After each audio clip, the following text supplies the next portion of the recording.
So there I was, hiding in a supply closet, eating contraband pizza while my ship got absolutely demolished by aliens. Not exactly how I imagined my Tuesday going, but hey, life's full of surprises. Let me back up. I'm Captain Max Reynolds, 23 years old, youngest fleet captain in human history. Sounds impressive, right? Well, here's the thing about that promotion. It was supposed to go to Maxwell Reynolds, decorated war hero, steel jaw, probably has abs you could grate cheese on. Instead, due to what I like to call the universe's greatest clerical error, it went to me. Max Reynolds, former pizza delivery guy from Newark who once got lost delivering to his own apartment building. The promotion came through on a Thursday. By Friday, Earth's entire fleet had been turned into cosmic scrap metal by something called the Hegemony Coalition. Apparently, these aliens decided humans were getting a little too uppity for their taste. Who knew developing faster than light pizza delivery would be considered a threat to galactic stability? Right now, my ship is shaking like a paint mixer, and I can hear my crew running around outside this closet, probably doing important Captain Y things I should be supervising. Instead, I'm stress-eating pepperoni and wondering if my life insurance covers vaporized by superior alien technology. Captain Reynolds. That's Commander Luna Park, my second in command.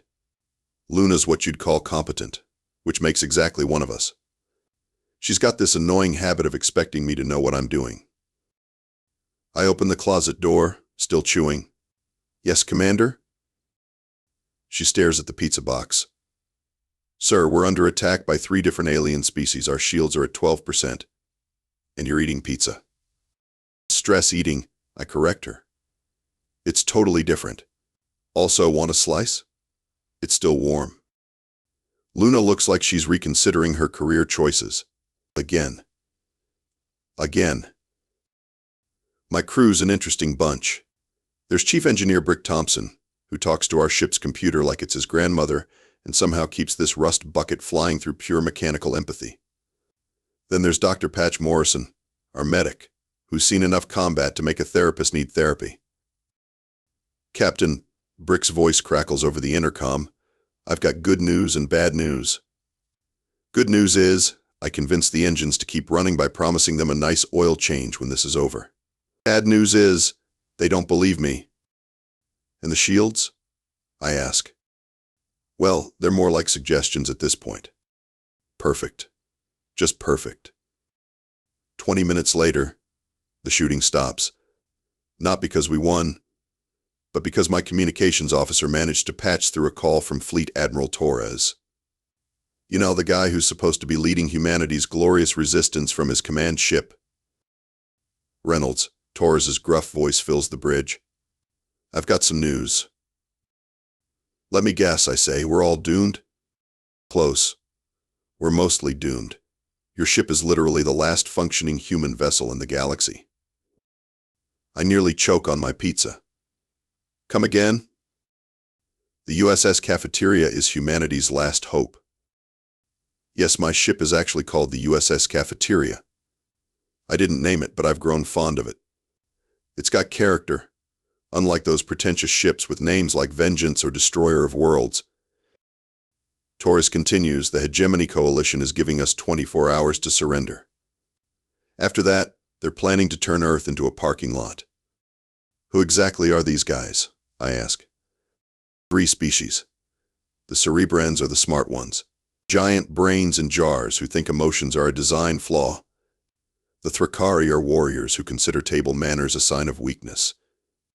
And the Zenithians are efficiency experts who've probably already calculated the most cost-effective way to exterminate us. Luna raises her hand. Sir, shouldn't we be running or fighting or doing something other than having a conversation? With what? Torres laughs bitterly. Reynolds, you're flying a modified food transport with weapons that couldn't intimidate a space pirate's grandmother. Our only hope is if you can think of something these aliens haven't considered. After Torres signs off, I call a strategy meeting, by which I mean we order Chinese takeout and gather around a whiteboard in the mess hall. Brick draws stick figures of the alien ships while Dr. Patch Stress eats fortune cookies. Okay, I say, wielding a dry erase marker like a sword, what do humans do that no one else does? Deliver pizza in 30 minutes or less. Brick suggests. Put pineapple on perfectly good pizza? Luna adds with obvious disgust. Wait, I say, an idea forming. Food. What if we challenge them to a cooking competition? The silence is deafening. Dr. Patch stops mid-cookie. You want to challenge 3 superior alien civilizations to a cook-off? Think about it, I continue, warming to the theme. Humans are the only species crazy enough to eat things that are literally on fire just because we like the taste. We deep-fry candy bars, we put cheese on everything. We invented something called a turducken, which is basically 3 birds having an existential crisis. Luna stares at me. This might be the stupidest plan in military history. Exactly. They'll never see it coming. Broadcasting to 3 alien species who want to annihilate your entire planet is surprisingly easy. They're all monitoring our communications anyway, probably hoping to hear us beg for mercy or declare our undying loyalty to their superior civilizations. Instead, they get me, standing in front of our main view screen wearing my cleanest uniform and holding a slice of pizza like it's a peace treaty. Greetings, Hegemony Coalition. I begin, trying to sound confident instead of terrified. I am Captain Max Reynolds, representing the human species.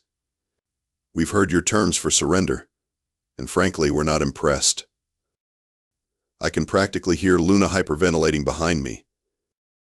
However, I continue, we're willing to settle this dispute through humanity's most ancient and honored tradition, a cooking competition.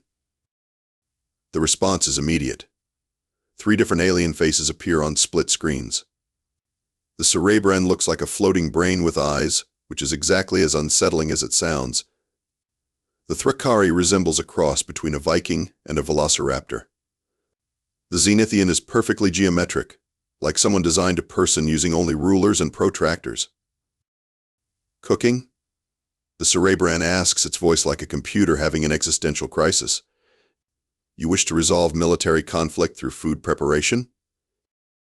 That's right, I say. Winner takes all. You beat us, Earth surrenders. We win, you leave us alone and maybe learn something about seasoning. The Thrakari pounds something that might be a table. You dare challenge the mighty Thrakari to combat through food? Unless you're scared, I add, because apparently I have a death wish. All 3 aliens immediately start talking over each other, their egos engaged. The cerebrans claim their mathematical approach to nutrition makes them superior chefs. The Thrakari insist their warrior culture extends to hunting the finest ingredients. The Zenithians argue their efficiency protocols can optimize any recipe. Within 10 minutes, they've agreed to the competition. After I cut the transmission, Luna turns to me. Max, please tell me you have some kind of plan. Because right now our entire menu consists of military rations and coffee that could strip paint. I look around the mess hall, taking in our pathetic food stores. Well, we've got 24 hours to figure out how to cook something that'll impress 3 species who probably consider ketchup a war crime. Brick pats the nearest bulkhead. Don't worry, sweetie, he tells the ship. We'll figure this out. Dr. Patch opens another fortune cookie. Mine says you will soon face your greatest challenge. Well, that's ominous. I grabbed the fortune and read it. Actually, it says, beware of tall, dark strangers. Same difference, Patch mutters. The competition takes place on Nexus Station, a neutral trading post that smells like a combination of disinfectant and regret. The setup is like one of those cooking shows, except instead of winning a trophy, we're competing for the right to not be obliterated. Each team gets a kitchen station and access to ingredients from across the galaxy. The cerebrans immediately start analyzing molecular structures. The Thrakari drag in something that's still moving and looks like it could eat me. The Zenithians begin arranging their workspace with mathematical precision. Meanwhile, my team stands around our station like we're trying to defuse a bomb. Okay, I whisper, what's the plan? I thought you had the plan, Luna whispers back. I had the idea. Plans are different. Brick starts examining our equipment. Well, this stove works like our ship's engines, probably held together with hope and duct tape. He gives it an encouraging pat. Don't worry, buddy, we'll take good care of you. The Cerebran team creates something that looks like abstract art made of foam and crystals. It's probably nutritionally perfect and tastes like sadness. The Thrikari are wrestling their ingredient into submission while arguing about proper hunting techniques. Their idea of cooking appears to be make it stop moving. The Zenithians have produced a series of identical cubes that they're arranging in a pattern that would make a mathematician weep with joy. We're doomed, Dr. Patch observes, then starts stress-eating our backup rations. Wait, I say, watching him. That's it. Patch, you're a genius. I am? Cham? We're not trying to out-logic the Cerebrans or out-warrior the Thrikari. We're going to out-human everyone. I start grabbing ingredients. Brick, can you jury-rig this equipment to work like Earth appliances? Can I make alien technology work through mechanical sympathy and questionable engineering practices? Captain, you're talking to a man who once fixed a warp drive with chewing gum and a prayer. What follows is the most chaotic hour of my life, and I once tried to deliver pizza during a tornado. We deep fry everything we can find. We create fusion dishes that shouldn't exist but somehow work. Brick accidentally invents a new form of cooking by talking a malfunctioning food processor into becoming a molecular gastronomy device. The secret ingredient is love. I shout, adding cheese to something that definitely wasn't designed to have cheese. That's the most illogical thing I've ever heard, Luna says. But she's smiling as she helps me construct what can only be described as a sandwich that achieved sentience and chose to be delicious. The judges, one from each species, approach our station with expressions ranging from scientific curiosity to outright horror. Time to find out if humanity's greatest strength is actually our complete inability to leave well enough alone when it comes to food. The judging begins, and I'm pretty sure we're about to start an intergalactic incident. The Cerebran judge approaches our station with the enthusiasm of someone about to perform surgery on themselves. Explain this creation, it demands, staring at our masterpiece. We've somehow constructed what Brick calls a fusion tower, layers of different alien ingredients held together by melted cheese and pure human stubbornness. It's a grilled cheese sandwich, I explain, but with extra steps. The Ceram takes a bite. For a moment, nothing happens. Then its eyes start glowing brighter, and it makes a sound I can only describe as mechanical confusion. I do not understand, it says slowly. This food is nutritionally inferior to my creation, yet it produces sensations that I cannot quantify. There is an emotional component that defies analysis. Meanwhile, the Thrikari judge is examining our deep-fried alien fruit with the suspicious look of a warrior who's never encountered the concept of batter. You have taken perfectly good food and covered it in. What is this coating? It's basically just flour and eggs, Luna explains. We call it tempura. Well, technically this is space tempura, but the principle's the same. The Thrikari takes a bite, and its expression transforms from suspicion to something approaching wonder. The texture provides an interesting contrast. And the heat distribution. This is a superior method of food preparation. Wait until you try it with ice cream, I mutter. But it's the Zenithian judge who really breaks my brain. It's staring at our dessert, which is essentially a deconstructed s'more made with alien ingredients, like it's looking at a puzzle it can't solve. This combination makes no logical sense, it states. The components have no nutritional synergy. The flavor profiles should not complement each other. Yet when consumed together, they create a result that is greater than the sum of its parts. Yeah, I say, that's pretty much human cooking in a nutshell. We just throw stuff together and see what happens. Dr. Patch, who's been quietly observing, steps forward. You know what the secret is? We don't cook to optimize nutrition or display hunting prowess or achieve mathematical perfection. We cook because it makes us happy. Food is comfort, memory, love, celebration. It's completely irrational and absolutely human. The three judges look at each other, then back at our food, then at each other again. The Cerebran is the first to speak. We have spent eons perfecting logical approaches to sustenance. Yet this grilled cheese sandwich produces more satisfaction than our most scientifically advanced nutritional supplements. The Thrakari nods reluctantly. Our warriors have always believed that raw flesh shows respect for the hunt. But this cooking enhances the natural flavors while still honoring the ingredient. The Zenithians' geometric features somehow manage to look confused. We calculate optimal nutritional efficiency, but these humans have discovered something we never considered. Pleasure. Joy. The emotional satisfaction of consumption. I realize we're witnessing something unprecedented. 3 alien species, each convinced of their own superiority, are having their worldviews gently scrambled by the human ability to make food taste really good for absolutely no logical reason whatsoever. So I ask carefully, who wins? The 3 judges confer briefly. Then the Cerebrand speaks. We must research this phenomenon further. We require additional data. Much additional data, the Thrakari agrees. Perhaps multiple samples daily. For efficiency, the Zenithian adds quickly. I'm starting to think we might have accidentally started something. 3 hours later, the cooking competition has devolved into complete chaos. The alien judges are arguing amongst themselves while simultaneously demanding recipes, cooking lessons, and access to Earth's culinary databases. The Cerebrands want to scientifically analyze why chocolate makes them feel emotions they don't have names for. The Thrakari are fascinated by the concept of comfort food and keep asking for battle recipes. The Zenithians have started questioning their entire efficiency-based worldview after discovering that sometimes the best foods require completely illogical preparation times.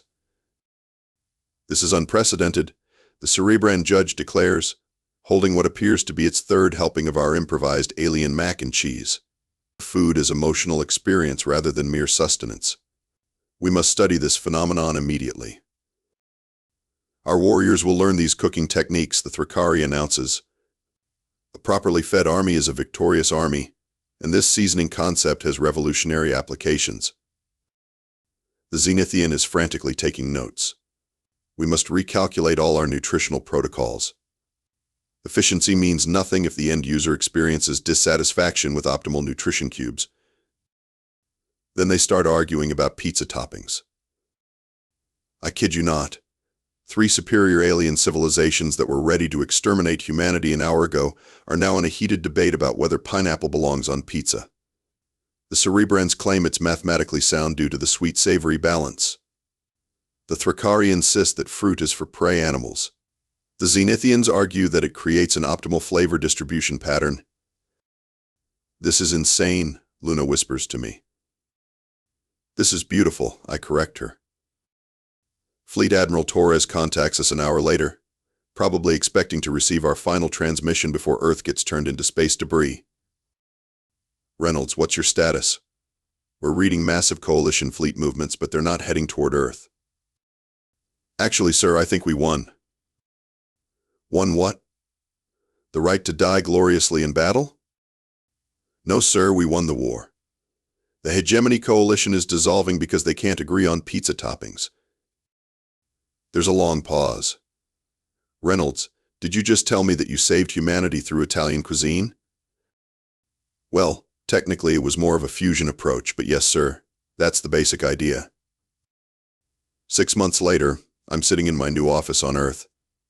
My title is now Grand Admiral of the Galactic Culinary Exchange, which is possibly the weirdest promotion in military history. Earth has become the galaxy's restaurant capital, with alien tourists arriving daily to experience human cuisine. The Cerebrands have opened a chain of logical lunch establishments where they serve scientifically optimized comfort food. The Thrakari started a successful barbecue franchise called Warrior's Feast. The Zenithians created the galaxy's most efficient fast food system, though they still can't understand why humans prefer their inefficient food trucks. I'm eating pizza, naturally, when Luna walks into my office. Max, there's a line of alien diplomats outside who want cooking lessons, she reports. Also, the Galactic Council wants to make Earth the official food capital of the galaxy. How's that working out? Well, 3 more species have applied to join the coalition just to get access to our restaurants. The Andromedans are particularly interested in our ice cream technology. I take another bite of pizza and look out my window at the line of alien ships waiting to dock at our new spaceport.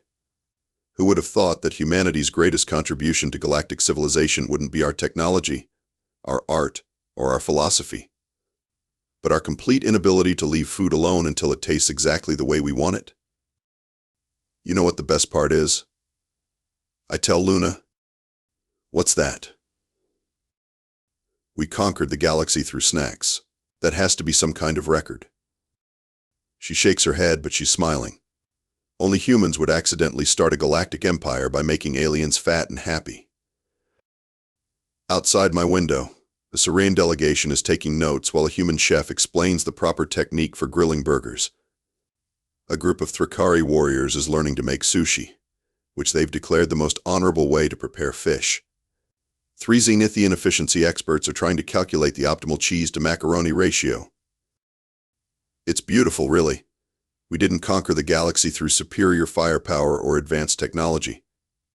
We won by doing what humans do best, taking perfectly reasonable things and making them completely unreasonable in the most delicious way possible. And honestly, I can't think of a more human way to save the world.